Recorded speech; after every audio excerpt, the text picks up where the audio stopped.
morning also to those of you who are joining us online and those children joining us online too. I have a question for everyone, and it's two questions. So for the children, have you ever thought about what you might like to do when you grow up? Who you might grow up to be?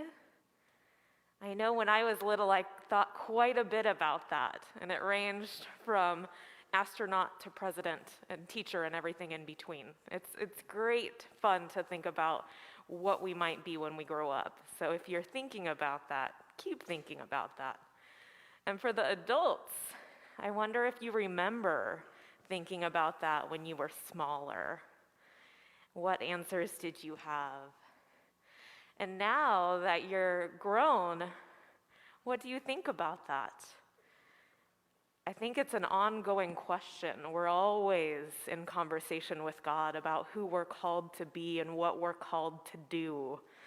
And we see that in this morning's gospel story. This is when Jesus first starts coming into public ministry in the people who he's grown up with, especially in his hometown of Nazareth. He goes into the temple and he reads from the Holy Scriptures. And in this reading, it tells the public, those who know him, what he's called to do and who he's called to be. He's called to help the poor and include the forgotten and spread God's love everywhere he goes. And I really think the way Jesus lived and loved is a part of all we're called to do, whether we're still thinking about what we might do when we grow up, or whether we're grown up and thinking about what God is still calling us to do.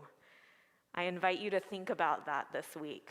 How is God, in God's love, inviting you to spread God's love in that particular way that only you know how? Live into that and reflect on that this week and always. Amen.